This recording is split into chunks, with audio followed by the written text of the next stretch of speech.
Okay, well, if you haven't met us yet, I'm sure a lot of you have already, but there may be some new people today. Hi, I'm Alison. I'm head of learning at Urchin Insights, where we make leadership development affordable by using AI and technology. I'm an organizational psychologist and a leadership coach, and I've reached the age where practical and good enough is what I aim for. So you'll see today, our goal for this L&D simulation bootcamp group simulation workshop is that we'll teach you to do, in a very short amount of time, a very complex and normally difficult case study approach to really train these complex skill sets. I'm joined today by our head of product, Michael. I'll let him introduce himself. Hi, everyone. I see a lot of familiar names coming back from our last session, so good to see some of you again. Excited to get to do our last session together. Same as Alison, also an organizational psychologist by background, and more recently, a kind of data scientist getting more into the AI and machine learning side of Urchin Insights in the business that we do now. So just like our last sessions, I'm excited to be here to do a bit of sharing what we've seen really work on the simulation side and how some of the tech like ChatGPT is actually helping us do it in an even easier way than we used to do for years manually. So excited to share that with all of you as well. Great. And at Urchin Insights, we have a simulation-based leadership development program called Skillfully Said. It allows leaders to practice their leadership skills and receive personalized feedback through conversations with realistic AI characters. So if you want to bring more practice into your leadership development programs, do drop us a message. Good. Then in our last two sessions, we went into the details of what are simulations, when you should use them, how to create behaviorally anchored forms, and how to create role plays that are fit for any industry, role, and situation. For those of you who missed the last 2 weeks, you can check out the videos available online. I think Michael will put the YouTube links on the chat right now. I strongly suggest viewing the one for the first session because that's really the foundation of everything that we're doing. But today, as promised, we will go into the very challenging but incredibly powerful world of creating group simulations that support the development of complex skills like decision-making and ambiguity, crisis management, complex problem solving, and whatnot. You know, the kind of stuff where you're like, how on earth am I going to train other people to learn these things? But first, if anyone is interested, we've put together and refined all our ChatGPT prompts using this bootcamp into a handy guide. It's free to download and it's chock full of templates and examples that we've shared for you in the bootcamp so far, even refined further so that you actually know what to tweak in terms of the templates that you need. You can scan the QR code, or Michael has already put down the link to download the prompt library. Hope this is very helpful for you in the next few years or so. Good. Now let's get into how to develop complex skills. First, as always, let's define what characterizes a complex skill, because this will help us understand what kinds of complex skills are best developed using group simulations. I've given you 3 examples of complex skills: decision-making, crisis management, and innovation. What characteristics would you say they have in common? There's more than one. You can leave your answer in the chat.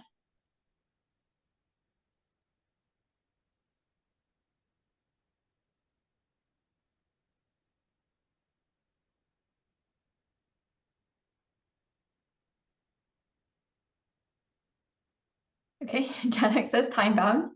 That is one for sure. It's not on the screen, but that is definitely one as well.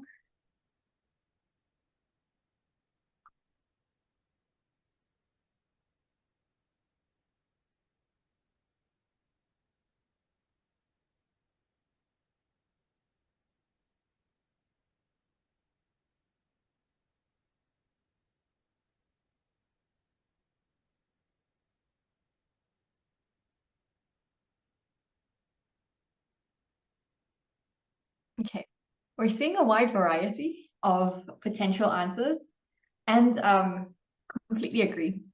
This one's a little bit tricky, but I'll explain to you Why? So here's the answer.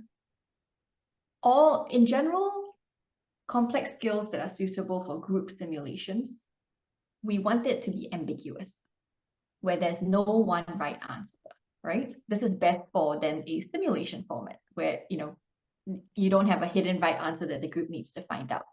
Uncertain, so there's incomplete information. Complex skills, like in general, you never have complete information. That's real life, right? And of course, it has to be challenging. Not all situations have to be interdisciplinary. For example, you could have a complex decision-making skill in a marketing function specifically, right? In that case, they are making decisions based on the data and whatnot that they have. It doesn't always have to be interdisciplinary. So this is something to think about as well. You can have group simulations for very specific things in specific areas. Innovation, for example, as well, doesn't always have to have high stakes or require emotion, right? It can just be ambiguous and uncertain, but the consequences of not doing it does not have to be very high. So the rest of the pieces like high stakes, interdisciplinary, forward thinking, these are all, I would say, optional. You can consider them or not, but these three are must-haves, if you're following me so far. So complex skills fundamentally need to be, as we talked about, challenging, ambiguous, and uncertain. I'll let you brainstorm a little bit then. Given these three criteria, what kinds of complex skills could you put into a group simulation? I've given you some examples like cross-functional collaboration, so this is the interdisciplinary type. What else?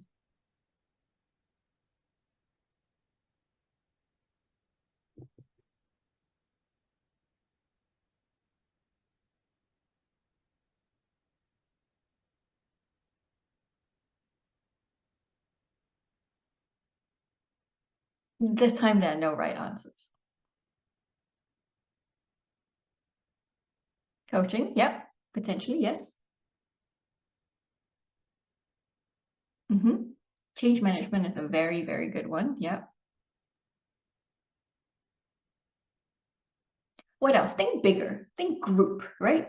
Not just one or two people talking, but like on a group level. Yes, inclusion, very powerful thing to do. Leadership, yes.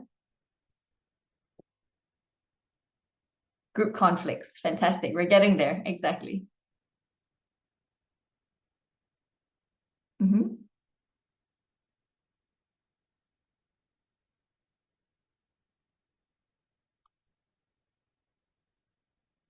Strategic, yep, vision. So as Louise said, the strategy related stuff like strategic agility planning, that's also really good. War games, fantastic. Yeah, perfect for group simulations. A lot to learn from there. All right, good. So you're getting the idea, right? You can think of actually go bigger than on the role play level. What are things that you require a group to do that's scary and hard and ambiguous? The group simulation is the perfect place to develop these skills. Fantastic. So now that you know how to actually do it, or rather what kinds of simulations or complex skills you can train in a group setting, then let's actually talk about how to design it. 3 steps as always. First, we want you to be able to identify the challenge statement that you're going to give to the group. This will actually determine the task that the group is going to be doing. So even, for example, the war game situation, you have a game, but what's actually the task that the team has in playing this game, right? The second piece is with very complex, messy, ambiguous things, you really need a framework and a process for how the task is going to be done. This helps contain a little bit that just of all that complexity, right? And finally, as always, the point of a simulation is to learn. So you'll also design your learning method and your evaluation. This one's very related to session 1, but we'll cover a little bit more in terms of special techniques for the group simulation part today. Let's start with step 1, the challenge statement. This is actually really important. Choosing a challenge statement is very difficult. It's challenging. And this is because group simulations are often very diverse, right? They could involve diverse learners, take place across different functions, geographies, experience levels. So how would you make the challenge meaningful for all of them? The second challenge, we often don't have the business and domain knowledge needed to design data-heavy and specific case studies. I mean, how many of us here are going to be able to put together a P&L for a company or even our own companies? My guess is we probably are not able to do that. So then how are we going to build a simulation for a senior leadership team to be able to plan out the strategy for the next couple of years? Right? So domain knowledge is a big challenge. And the last challenge, and this is relevant across all types of simulations, is that balancing act between how much detail you need to include and how much detail you shouldn't, because that would actually maybe take away from their learning objectives. So here are some suggestions for how you can actually overcome these challenges. These are our top secret pro tips. And if you're going to pay attention to anything, I would pay attention to this slide. So one thing that we need to do to make sure that things are meaningful for a diverse group, our suggestion is actually base your challenge off your company's strategic objectives. People always want to create like a fictional case study or like a special scenario, but you don't have to, because the most meaningful work that you would do in your company is actually driven by your company's strategy, right? So don't bother trying to create something different and whatnot. Base your challenge off your company's strategic objectives. The second tip, if you don't have domain knowledge, it's actually okay. If you base the challenge in your company, your participants and you will have access to all of the real data needed. You can also ask your SMEs and your project sponsor then to share links to specific documents that the team can go off and look for it themselves. So you don't need to be the one that creates or passes them the detail. Actually, you just have to make sure that they know where to find it in the company. So they will search for as much detail as necessary. Does this make sense? Okay. So, as said, let the learners find their own information. Okay. This will be our biggest tip. It will save you a ton of trouble, and honestly, it will make the work the most meaningful. Good. So I will pass the meeting over to Michael then, and he will walk us through how to create a simulation and find a challenge statement with a real life example.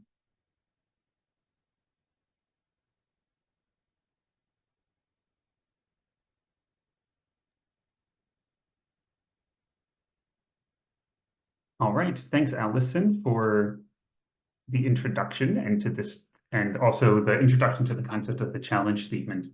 So, as Alison was mentioning just now, and what I'll walk us through in a second, is that challenge statements, rather than a detailed case study, are really from all of our experience, a better alternative way to give a group of learners an interesting simulation to work within, right? So I've also had that experience of trying to build a fun example, like putting people into a toy factory or some of these other examples. And, sometimes your learners, they kind of enjoy it, but afterward, they'll use it as kind of an excuse for why they didn't perform as well as they could have, right? And we've all probably done simulations where you've seen learners give those excuses. Well, it wasn't a real situation, so I'm so much better at giving feedback or so much better at decision making, but I don't have the domain knowledge in this case. So this is really why we talk about wanting to use instead what we call that challenge statement, right? Something that's rooted within the reality of your company. And the benefit for us is they are just so much easier to create. Really quick, just examples, so you have a sense of what these look like. One company that I've worked with before, this was some years ago before AI started taking over, but they were already trying to automate a large part of their work, up to 30% of their non-essential tasks. And they wanted that their team was able to start thinking about how do I handle the change management, work with people to get them on board with doing this, knowing that it probably means that some people were going to get laid off. Probably a familiar situation for some of you nowadays. You see that in the news all the time, thanks to automation, people losing jobs, right? So what this company wanted as a challenge statement was, knowing that automation will mean job losses, can you, as a group, take the next couple of hours and try and come up with a 90-day plan to not only engage people to be excited about automation, but also involve them in identifying places where we could automate and make things easier. So you can imagine putting learners through a challenge like this to practice their change management skills. There's no way they're not going to say, there's no way they're going to be able to say it wasn't relevant to them. So this is what we're going to look at together to see, how do we find the right examples for this, right? Because it could be we pick something you'll never solve in a training environment. We don't want it to be too big or too overwhelming. So it's striking that right balance of helping us build something meaningful, but also something they can really take learnings away from as well. To help us do that, let's step into a fictional example of our own. So this will be something we'll get to work on together. A little bit less extreme than people being laid off and all of that. Let's just imagine we're in a very fast-growing SaaS company who is trying to enter some new markets, probably some of your actual realities, looking at a couple faces. And we're working in L&D. Imagine our CEO has come to us and said, I want you to help train our go-to-market team. So this is the team that helps us get into new markets, right? It's a mixture of roles from sales, marketing, operations, and so forth. And stepping into new markets means making a lot of ambiguous decisions where we don't know the right answer. Build a simulation that's going to help them really practice and build that skill. So this, we're going to practice building a challenge statement for it together. What do we need to do from here, right? So imagine you've been given this request. What information do we need to design a really good challenge statement? And we would say, actually, as you're looking on the screen, some pretty simple things. We need to know what skill we're trying to develop, right? And I would really emphasize to pick one skill if you're building a complex simulation, because as you'll see as we go through the example together, there's going to be enough complexity around the participants as it is. So we really want to pick one thing, right? Like making decisions and ambiguity. Okay, that's one topic. We need to know the details and limitations we're working with.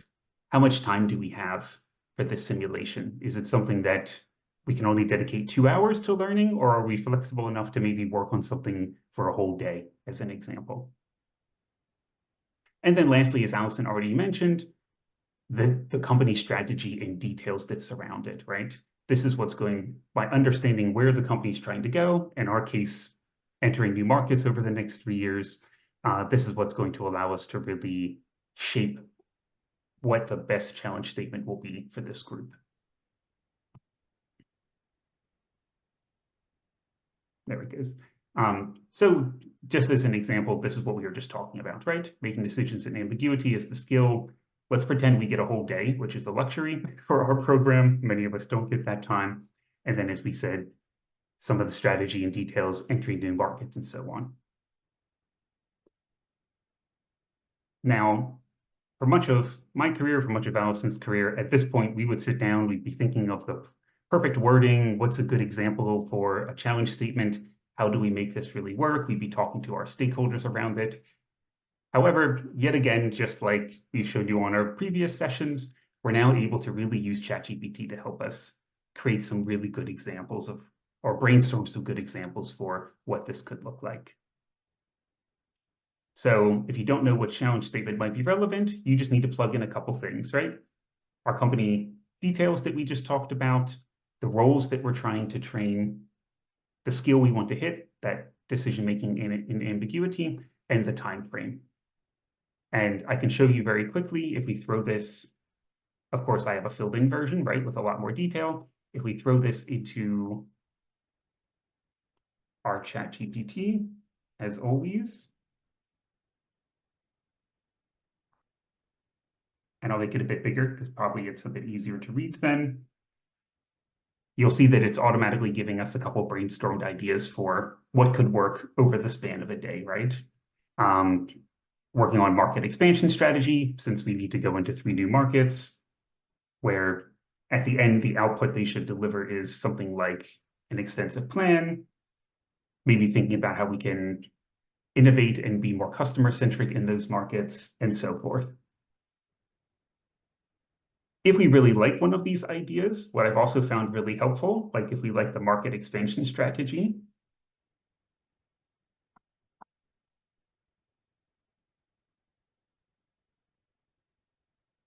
we can actually then, we said we have 8 hours for it, right?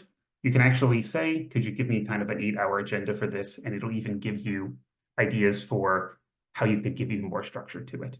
So these are ways you can get a really good strategy or challenge statement, and then even ask it to help you expand on it.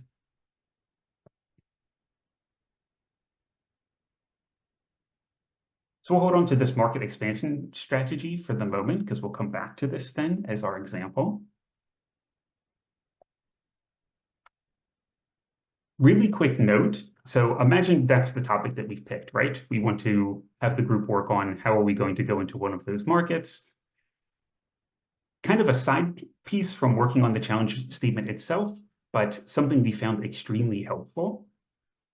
I mentioned before that sometimes our learners will be challenging back to us, right? Is this so relevant? Is this something that we should be working on? Oh, in real life, we'd have all this more support if we were working on this strategy, and so forth. Once you choose a topic, we actually really recommend to bring, if you have the opportunity, bring this back to stakeholders within your organization. Even better if it's, for instance, the person who's overall responsible for that market growth or things like that, where if they're able to look at it and approve the challenge statement, this adds a lot more weight and credibility behind the topic that you want your learners to work on. Even better, and this is one of my favorite things to do if you're able to get the resource support, is if you can have a senior stakeholder actually attend whichever simulation you design, for instance, for the last half hour or so, and act as an audience when people present the outcomes of the challenge statement that they worked on. Because again, this increases the stakes. This makes them really take it seriously when they're working on it. You actually see them get a little more stressed while doing it, right? And also really helps with the learning side, because then as they're actually trying to make decisions in ambiguity, this stakeholder can help give feedback, and it takes some of the weight off of you or whoever the trainer is going to be. Okay, so this gives a bit of a sense for the first piece, which is using a real challenge from the business itself. The second thing Alison mentioned was having some sort of a framework or process. The question is, we have a great challenge statement, right? We've already talked about having a work on a go-to-market strategy. They have 8 hours to work on it in our example. We could just say, okay, team, go at it. We have a little bit of timing for you, just try it out. In our experience, if we do that, what ends up happening is this is what their process ends up looking like over the day. You'll see that, I see some people nodding their heads. You'll see that the group kind of can go all over the place. And the truth is, when we're giving them a really uncertain and ambiguous skill to practice, that's already giving a lot of complexity to the simulation itself. The task is already hard enough, much less with maybe a group of learners that might not have even worked together before in your training environment. So instead of leaving it completely open-ended, this is why we recommend giving some framework or structure to the process itself. So when we say giving them a framework, what we really mean is to give them something that gives them some clear boundaries and a bit of a pathway towards the goal that they need to reach by the end of your training, that slowly reduces that uncertainty and ambiguity. To give just a really quick, concrete example of what this means as a framework, for instance, in this case, as we want them to practice decision-making, we could give them Pugh's decision matrix and maybe even some rough timing around it, right? Try and spend your first 30 minutes just thinking about your criteria, then just an hour and a half working on brainstorming and so forth. So you can already imagine if you're part of that learner group, you're working in a group simulation, you've been told to make difficult decisions. Having this, even though in my experience, people won't stick to the times exactly, right? It's there really as guardrails, I would say. Don't worry so much about them doing it perfectly. But it takes a lot of the complexity away, and it means they can focus more on learning during the practice. I know I'm sharing a lot, so if questions pop up in your mind, feel free to throw it in the chat. I'll be keeping an eye on it on the side as well. Because for some of you, this might be completely new, right? So feel free to throw questions out if you have them as well as we go.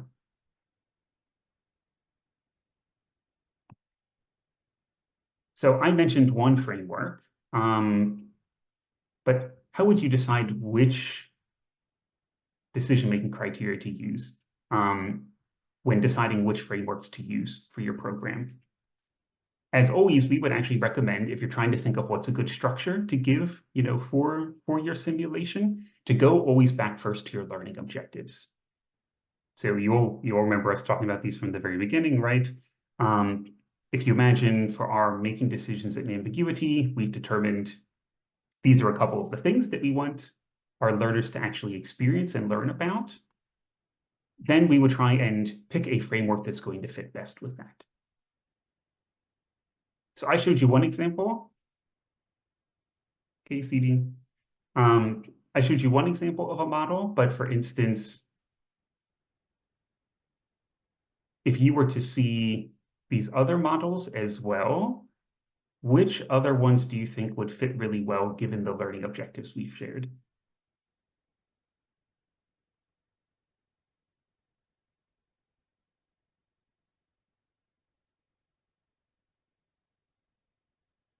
I'll give you a minute to read it and throw your answer in the chat.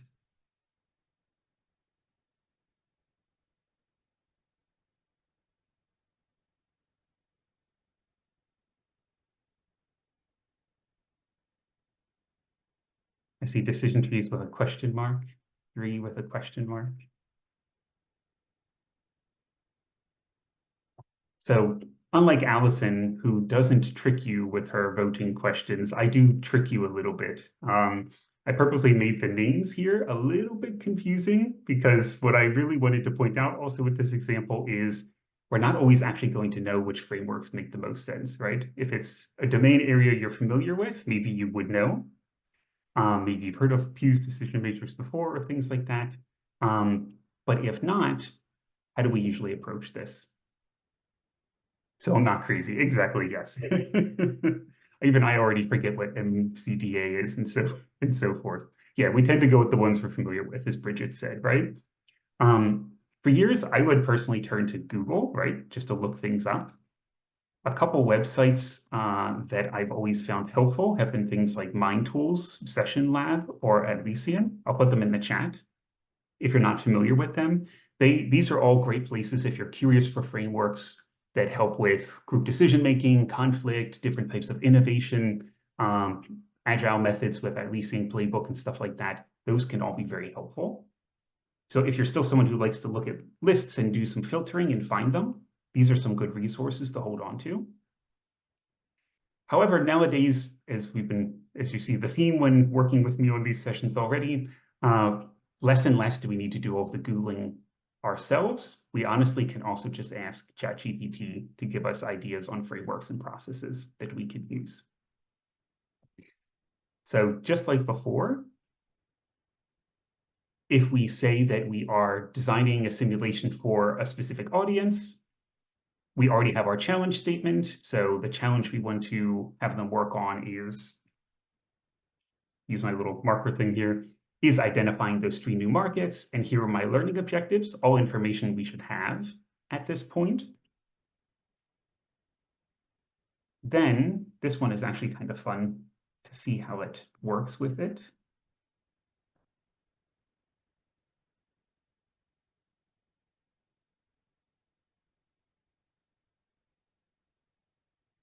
Then you'll see actually it automatically starts giving us ideas, but even more helpful for me actually is that given we gave it a time frame, it even starts to give ideas on how much time to spend on what. So in our 8-hour day, knowing that we want to work on what markets to expand to, It could be about doing a SWOT analysis around the different markets. It could be that it recommends that we even give them some market research they could look at and stuff like that for the beginning. Then work on different ways of identifying assumptions, planning out different scenarios, doing risk assessments, and so forth. So you see, and then towards the end, of course, you need to actually prioritize your markets, come to a consensus, make decisions. You'll see it actually gives you very clear information and even into a specific schedule. And in this case, this was kind of new. I haven't seen that part before, but it's even giving you additional tips and things like that. So you can see if you're not sure, of course, those websites are still super helpful. But nowadays we can really ask ChatGPT with most things. And as Alison shared, we've given all these prompts to you. You'll see them on our board in a little bit, but also in the message that we sent earlier with the download link.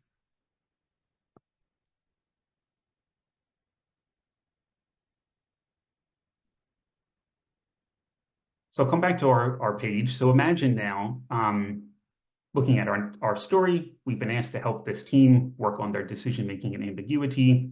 We decided that to teach them this, our simulation is going to be about thinking about how to enter new markets. And now we have a bit of a process designed for them where they can do some SWOT analyses. They can think about risk assessments. They could do a couple tasks and then finally do some prioritization toward the end. So maybe this is how our day is going to look. Yeah, the question then at the end is, great that we got them to do the work, but how are we making sure that they are learning from it, right? We wanted to build this very realistic simulation, but we don't want to get lost just in them doing it. This is meant to be a learning simulation for them. So how do we actually help them do the learning component? Has anyone heard of this concept of the balcony and the dance floor before? Any of you have done maybe some coaching backgrounds or group dynamics courses? You might have heard this term. Heads are shaking no so far. No thumbs up in the chat. Okay. So as you see the text written here, kind of explains it a little bit for you. But when we're working in a group environment, in these complex simulations, the dance floor is really all of us doing the work, right? If you look around in the middle of doing the task, it's kind of like a debrief. Exactly. Yeah, it's heading in the right direction. When we talk about being on the dance floor, we're really looking at what is our task, right? How are people working together? How are they moving in motion with each other? The balcony, however, is going up above it so that we're able to see over the entire dance floor. And there we're able to look at more patterns around how are we working together. So I would say both parts are part of a debrief, but it's debriefing on different things. When I've run these group simulations before, and if you time it out and you say, how are things going? People tend to focus on the dance floor. They tend to say, we only have 15 minutes left and we haven't done our prioritization yet. Oh, it's really hard to decide on this market or not because of reason X, Y, Z. Yeah, exactly. Louise is heading in the right direction. The balcony is really that strategic view, right? So it's then pulling up to be able to say, yes, the details are kind of important, but remember the challenge statement is just to give you something to work on as a team. The learning comes from how are we working together? If we're supposed to be making decisions in ambiguity, how are we doing that? Are we talking over each other? When someone brings up a concern, how are we addressing that together? So this is what we really mean by then going up on the balcony. It's helping them reflect on how they are working together. And I would say the real deep learnings come from there, which means your learners are going to focus a lot more on the dance floor. So in our designs, we want to make sure that we're able to support reflection on both levels, right? We want to make sure we're hitting both.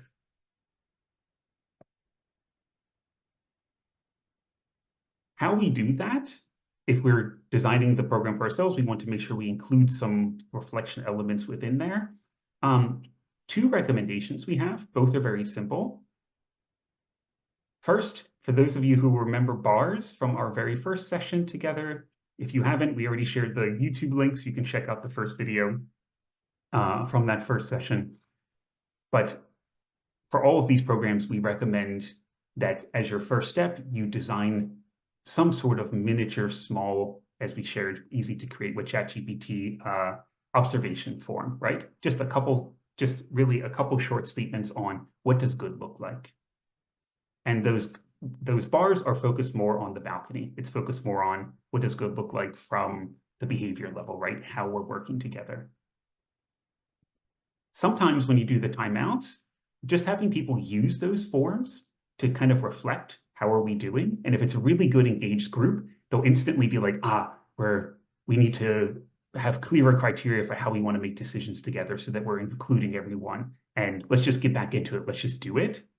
You want to make sure that you pause just long enough to make sure they really set clear intention for themselves, right? So it's good to do the reflection, but then as they go back into an exercise, what do they want to try out doing differently for the next 15 minutes or the next hour, whatever time frame you set?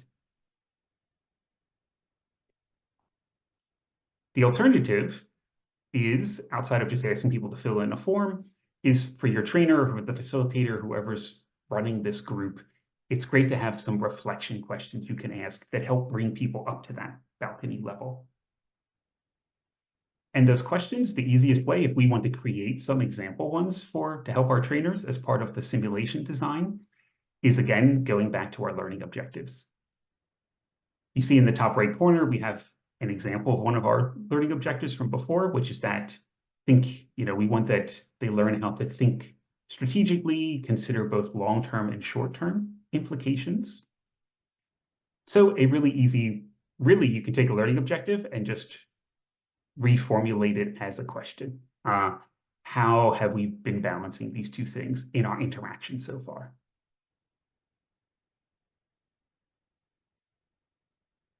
So these are some ways we recommend to help bring people back from not just focusing on the dance floor, but going back up to that balcony level. All right, I've shared a lot. As for those of you that joined us before, you'll see now we're just going to give you a chance to try it out for yourself. So I'll hand it over to Alison to share the last part. And if it's easier for you, I'll just share my screen still. I mean, just to look at this very quickly, the main thing to look at is the ask for help button once we put you in breakout rooms. Of course, Michael and I will go around, but if you especially need any support, just click into the ask for help. And in the meantime, then I'll share the Miro board with you. So there are, okay, you can see my Miro board as always. At the very top, you will have the number of your group. So when you get put into the breakout session, if you're in group 1, find group 1. If you're in group 2, find group 2, right? There are 4 steps to this exercise. So step 1, step 2, step 3, step 4.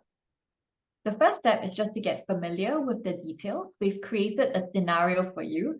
This time you're going into a nutritional supplement provider because on YouTube I've been getting too many ads for that A+ whatever green drink thing. And I was like, there are companies out there that do this. So this is what you have. You have all the information that you need, the company details, company strategy. You have your program details, your learning objectives, and the skill we're going to be working on is innovative problem solving. Definitely something that is always relevant, and I'm sure a request that you get if you're in internal L&D. So get to know details. We'll walk you through, of course, how to design your challenge statement, right? So that's step 1.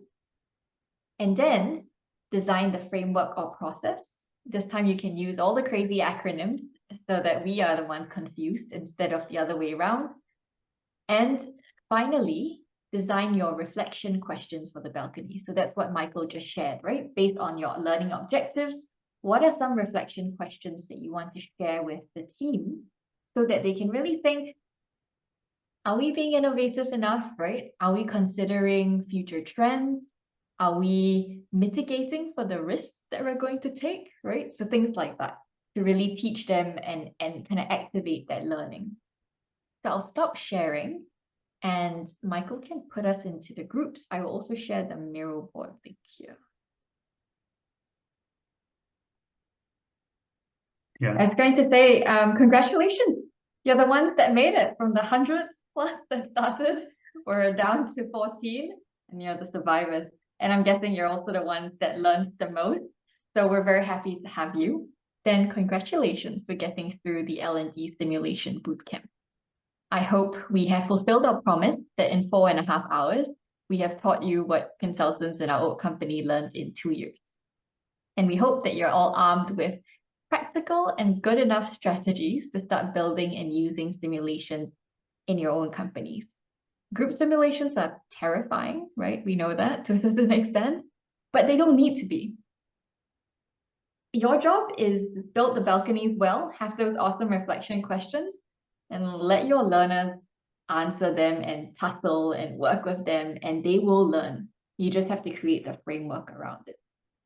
That's really the most important piece. And, certain tips like setting at your own company, having senior leadership, like 1 or 2 sit towards the end, right? Just make the stakes higher, make it feel more realistic. Engagement is always a big thing with simulation. Then, as always, feel free to reach out and connect with us. We would love to hear from you. Good, then thank you so much and have a lovely afternoon, evening, and we will hopefully stay in touch and stay connected on the L&D Shakers community.